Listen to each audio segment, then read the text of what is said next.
Alright, so since I have the dashboard out still from when I did the tried to fix the washer nozzle fluid line, I figured since I'm under there, I was planning on installing another set of auxiliary lights, but on the roof rack. So since I have the dashboard out, I think what I'm going to do is I'm going to clean up a lot of the wiring from the last install. So there was a lot of extra line that I kind of bundled up with the zip tie and stuffed underneath the dashboard. But what I want to do now is I'm going to trim all that excess line and tie the I have the same wire loom as I bought for the other auxiliary lights, same exact product. I'm going to use that again. I spliced the two together, and I'm going to install these. They're basically what I have on there now, except these are not the flush mount ones. These are mounted on the bracket, so that I could mount them. I'm probably going to undermount them like this on the roof rack, so that they're not too high up, but that's probably what I'm going to do. So I'm not going to go through all the details like I did in the last video, because I shouldn't say last video, but when I installed the first set of lights, because it's pretty much the same installation. So I'll show you what I have so far on the car. Alright, so I already spliced the two looms together. So basically there's one splice. So basically I just tied the two negatives together from both harnesses, and then this is the lead wire that's going to need to go to the battery, and then I did the same thing with the positive, and this is the lead wire that's going to go to the battery for that. Also, I already installed the second button. I will have to label these, which one's the ones on the grill, which ones are the ones on the roof rack. To be honest with you, I don't even remember which is which right now, but I'll figure it out. So these are the connectors for the switches, and what I gotta do now is I want to secure these relays somewhere under here behind the glove compartment. So what I'm going to do is I'm going to drill 2 holes and install 2 rivet nuts to secure those in place. Alright, so what I'm going to do first is I'm going to bundle these together, just put a few zip ties to kind of keep this bundle organized, and then mount it right there. I'm probably going to mount them facing in so that they don't create any additional interference with the glove compartment once that's installed. This is a Ryan Little production.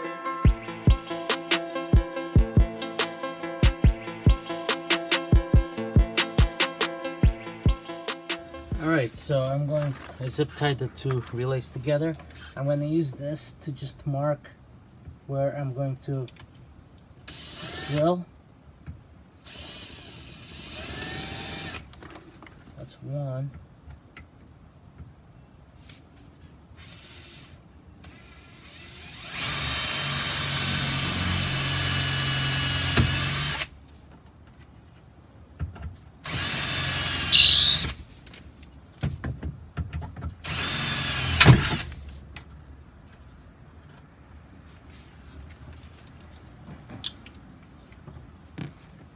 So this is the rivet nut. So I'm just going to open up that hole to match the diameter of the rivet nut. And I'm going to be using this step drill to do that.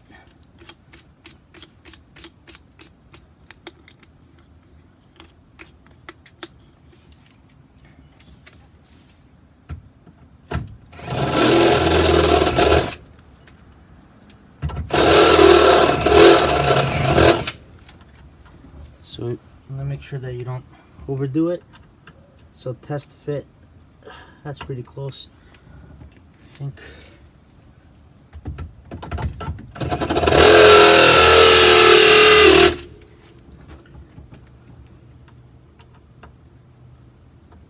Almost there.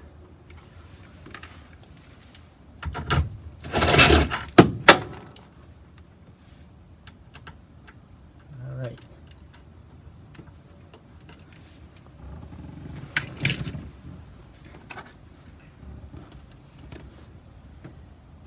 So for those of you that have never used a rivet gun, a rivet nut gun, basically you got to think of it as this is basically a rivet, except it's got a threaded, it's really a threaded insert that you press on.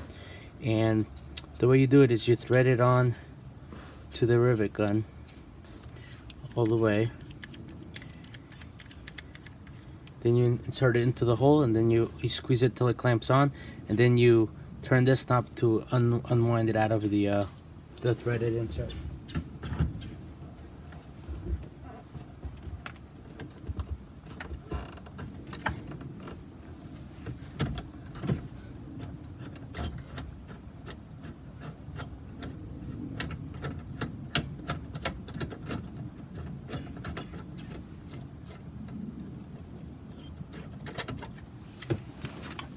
I don't know if you could see that, but threaded insert now. That's a 1/4 20. I don't have any metric rivet nuts, so I figured I'll just use a 1/4 20 for now and use that.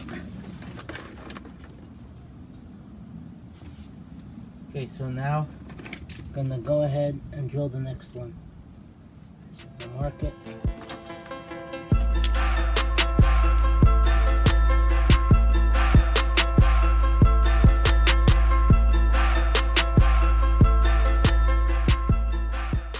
Okay, so I'm gonna go ahead and install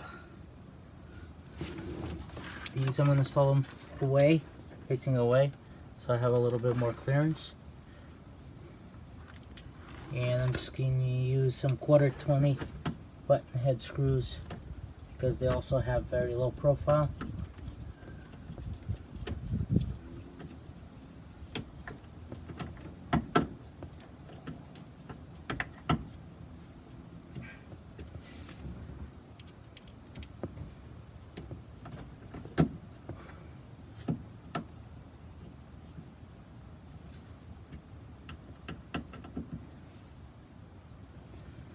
Go.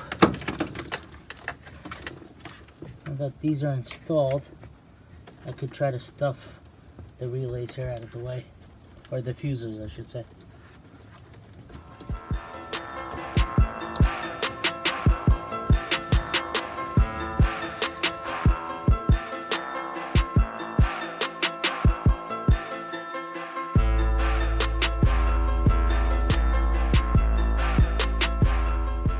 So I cleaned up the wiring. Doesn't look like it's cleaned up, but believe me, it is. I also bundled together. So this is the one of these cables is the one that goes to the lights that are already installed, and the other two are for the switches. So they go underneath the center console, underneath there, and they come out on this side. So these are coming from the harness, and these are for the switches. So I just gotta connect these to activate the switches, and this wire here is going to be the power lead. So this I have to connect to the battery. So I already have the green and red wire wired up to the battery, so I just have to splice those into there and run it probably underneath the center console, underneath the big HVAC tubing. And then this wire is the wire that goes to the extra set of lights. So right now, back up over here. So I have to find a way to get these to come out, probably feed them or zip tie them to this bar, and then I want to mount the lights here on both sides. So what I gotta do is try to kind of just figure out where I'm going to mount the lights and get them installed. I'm going to use the same method with the rivet nuts.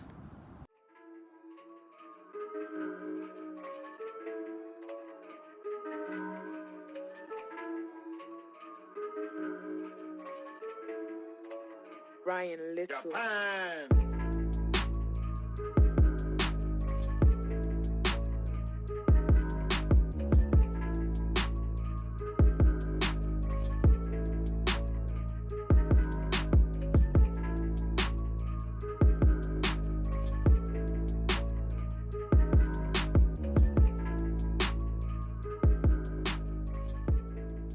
Okay, so the lights are mounted. I'll have to correct the aiming once I have them working. I put a lot of heat shrink to make sure there's no water that gets into the wiring. So now next step is to just connect the wire leads to the battery and basically power them up and make sure everything's working, and obviously plug in the switches as well. So I hate to solder, so but I found this product. I got this on Amazon. I'll put the link in the description. But basically, it's got these heat shrink tubes. Let me show that to you. It's got these heat shrink tubes, and they have these blue stripes are actually almost like a gummy silicone that also melts and creates a weather tight seal.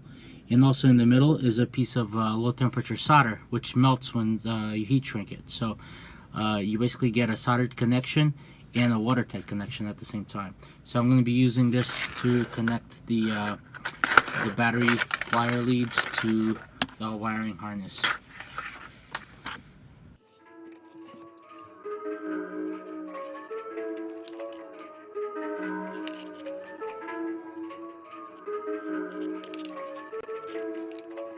Ryan Little. Japan.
Ryan Little. Japan.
Ryan Little. Japan.